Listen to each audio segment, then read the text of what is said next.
Yo guys, what is up? Welcome back to another video. Now today I've done quite a bit of thinking in this video, planning out this video. So obviously the day this video will be coming out is on the Wednesday that the draft is on. So I'm going to be going through all 18 teams, and I'm going to be I'm having my say on what I reckon, what sort of player they need, and what that player could be. So without further ado, let's just get into it. So the Adelaide Pros, now obviously they came off a horrid season, obviously winning 3 of their last 4 games in the end of the season, and not winning it anymore. Yeah, I reckon what they need is a key forward, a key/tall forward, because obviously we know that Tex Walker is not going to be there for much longer, and I can't, on the top of my head, I can't think of any other tall forwards there. There probably is another one there, which all you Adelaide supporters probably screaming at your TV going, "It's what about this guy?" But yeah, I reckon with pick 1, they'll first go Hugo Hagen, but then Bulldogs will take him, and then they'll go with Logan McDonald. He's definitely he looks classy, with 21 goals from 9 games at senior level this season, and effective inside 50 target, and he sounds really good.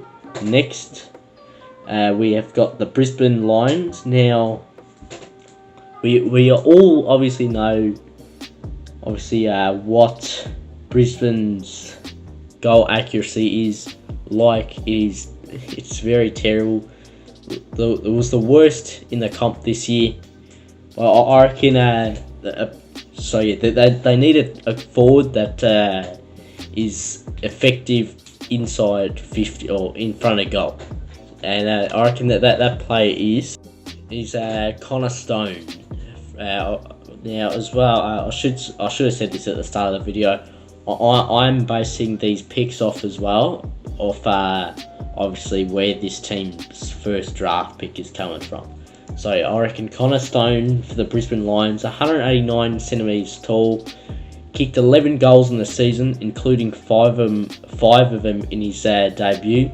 2.95 seconds in the 20-meter sprint, and he's a very good versatile player, and he's got a good goal accuracy as well. So next, we are on to Carlton. Now, it took me a little while to try and think what Carlton needed, but then it was pretty obvious what they needed. What they really need is a midfielder to take the load off Paddy Cripps, who is doing all the work for him, and who I reckon that they should get is Caleb Polter. Caleb Polter is a 192 centimeter tall midfielder. Obviously, for a midfielder, that's pretty tall for a midfielder. He averaged 25 disposals and 3 clearances last season, and he enjoys some contested footy as well, and has a sweeping left foot. And I reckon, if Carlton get him, he can take the load off Paddy Cripps pretty well. Next, we have got Essendon. Now, yeah, I thought there was two really obvious ones I was thinking of. That they needed a key forward and also a key defender, and this player is both of them. Nick Cox is 200 centimeters tall, 20 meters, 2.95 seconds in the 20-meter sprint, and 6 minutes and 5 seconds in the 2K time trial.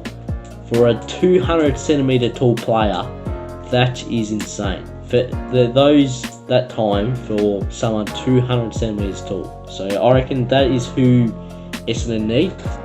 Now we are on to Fremantle. Now, Fremantle was a bit of a hard one for me as well, because obviously we know that their midfield is very good, obviously with Nat Fyfe obviously a bloody star. Then they've also got Brayshaw, upcoming star, Darcy in the ruck.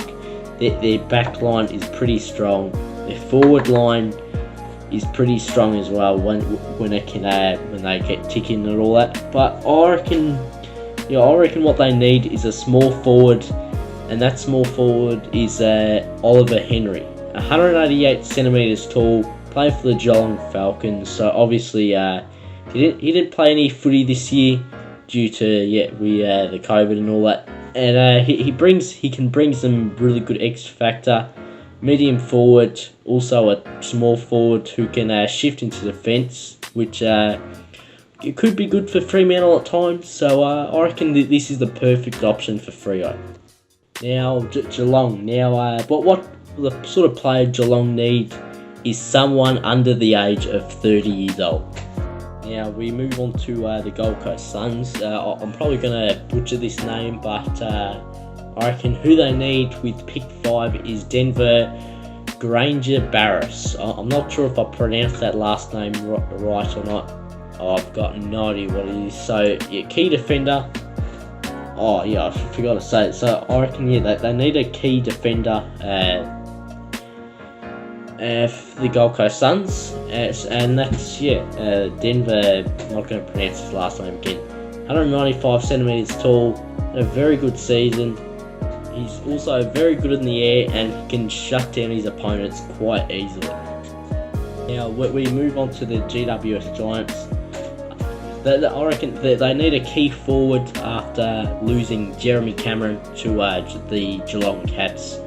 But I know they got Jesse Hogan, but who knows how many games he could play. He could play 2 games for the whole season.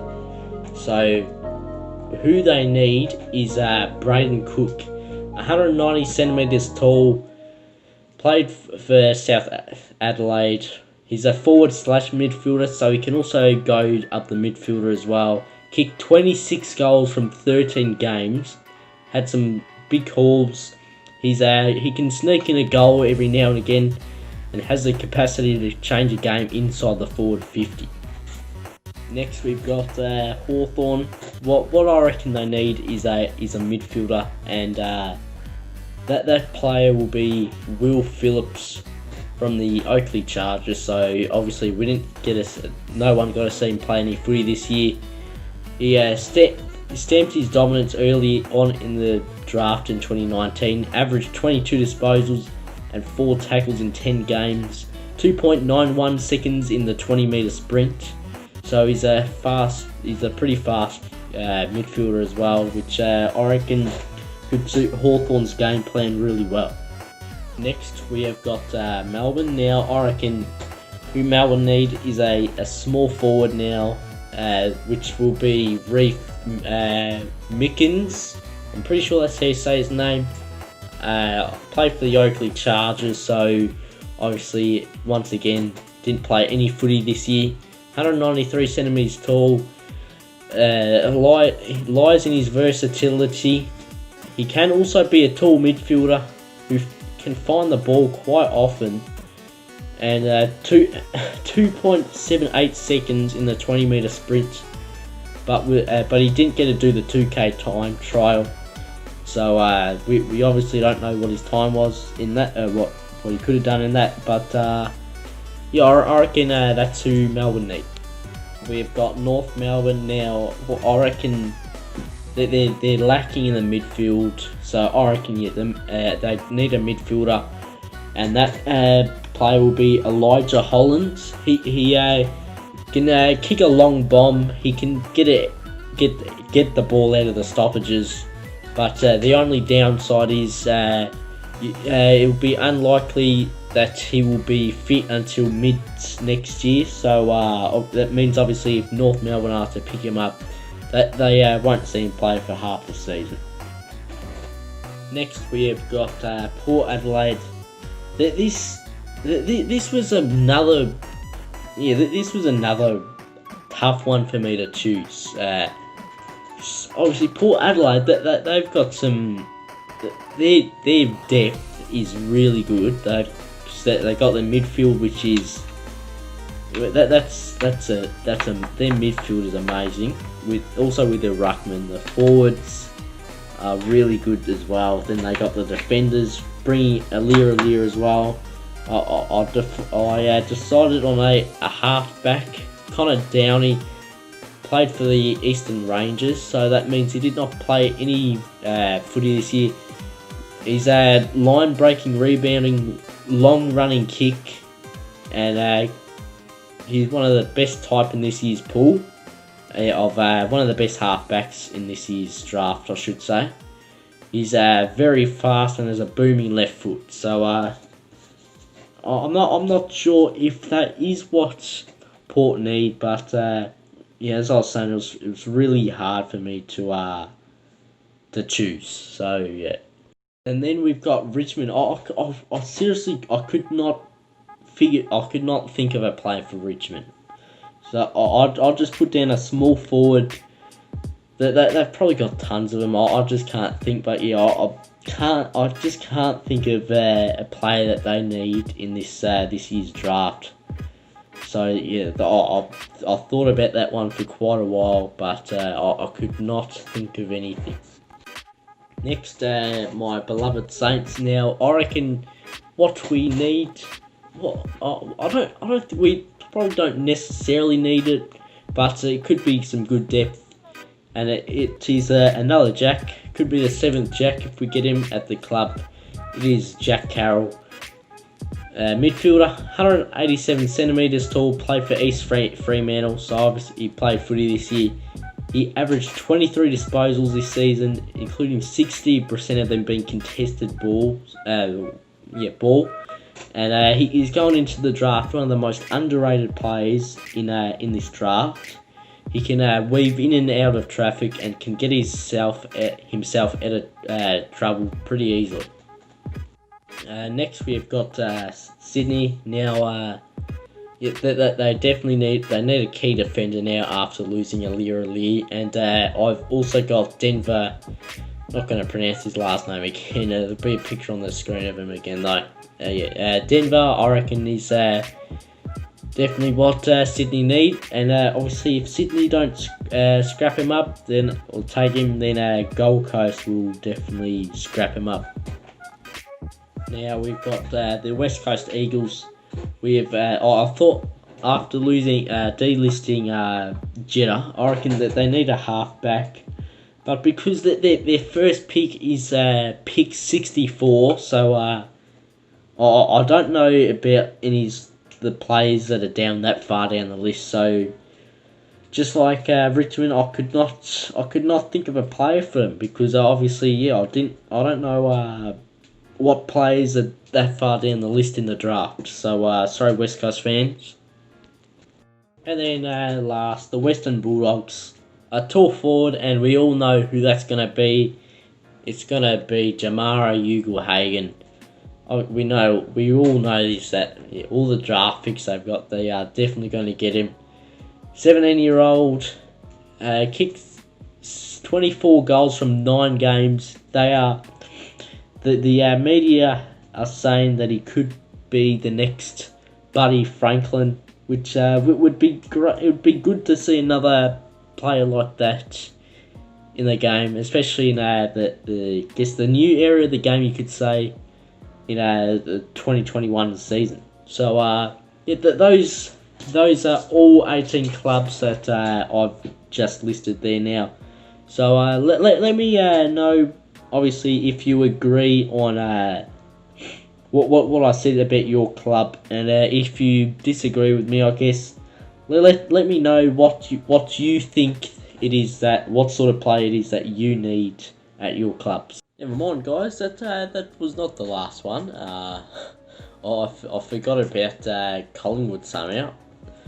So, I don't know how I forgot to do a club, and it was Collingwood. So but yeah, get on this at the end of the video for Collingwood now.